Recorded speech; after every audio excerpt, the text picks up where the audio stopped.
امریکا. اینجا اصلا خانم معنایی ندارد. اگر ما شما در اعلانات تلویزیون اینجا ببینیم، اگر اعلان طور مثال یک برس دندان است، همراه یک خانم است.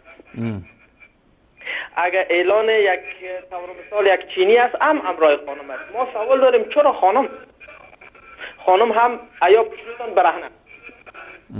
بس یعنی که برای خانم هیچ معنایی ندارن.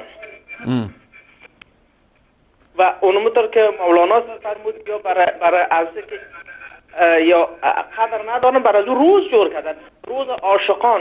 اگر ما عاشق هستیم، عاشق از او خانم خود هستیم، چرا هر روز ما روز عاشقان نداریم؟ بله درست است. ما تشکر. چرا هر روز مادر نداریم؟ مادر خود محبت داریم، دوست داریم، هر روز برای گل بیاریم. واقعا فرمودیتون بجا برادر گرامی نبی. تشکر از شما. مگر متاسفانه افغانای ماست یا دوستای عزیزای ماست که ایرا دیگه به اصطلاح فکر مثبت نمیکنه، فکر منفی میکنه، از این استفاده میکنه. بله. از خدا رجوع داریم که خداوند هدایت نیکیشون کنه، خداوند کارهای دین داشته باشه. و شما موفقیت میخواهیم. و السلام علیکم. و علیکم السلام و رحمت الله و برکاته. بیننده گرامی، خب آخرین بیننده را هم تماس شما میگیریم، بعد برمیگردیم خدمت جناب مولانا مجیب الرحمن در استودیو. بفرمایید بیننده گرامی. سلام علیکم. الو سلام علیکم. و علیکم السلام و رحمت الله و برکاته. سلامت باشین. خود معرفی کنین بیننده گرامی. از کجا صحبت میکنید؟ من از ایران زنگ میزنم. بفرمایید.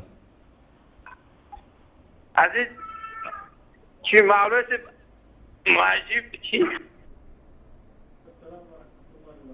بفرمایید. سلام درود خدا بر شما.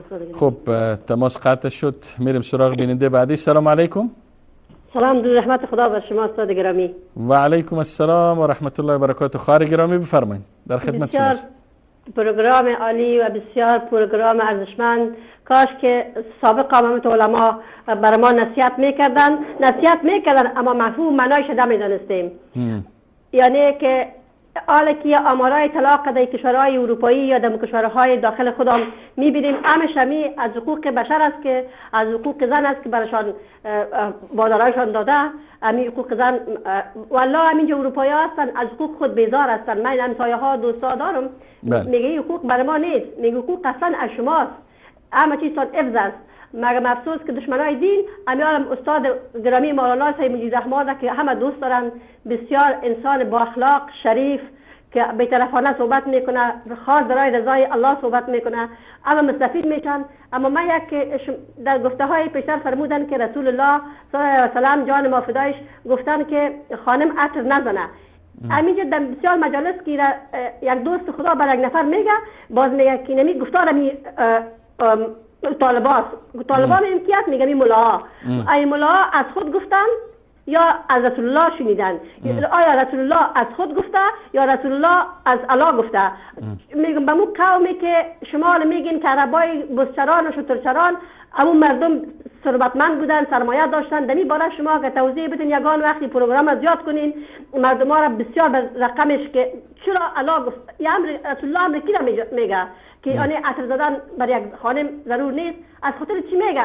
چی هدف داره؟ هدفش جنت است یا دوزخ؟ دوزخ جنت چی است؟ این میگه که مفصل در پروگرام‌های خاص داشته باشین. بسیار ممنون میشیم که بسیار سرزبان‌های مردم در هر مجلس جایی که میریم همین صحبت‌ها میشه. السلام علیکم و رحمت الله. تشکر خواهر گرامی. تشکر میکنم از شما و از تمام بیننده های عزیز و گرامی که تا این لحظه البته تماس هایشان داشتیم و تا این لحظه و تا آخرین لحظه برنامه با ما خواهند بود.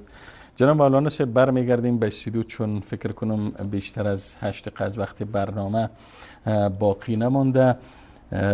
میخواستم از صحبت های آقای محمد شفیع از هرات که پرسیدن که آیا کار کردن در وضعیت کنونی که در ادارات دولتی افغانستان حکم فرماست کار کردن زن جواز داره، مناسب هست یا نه؟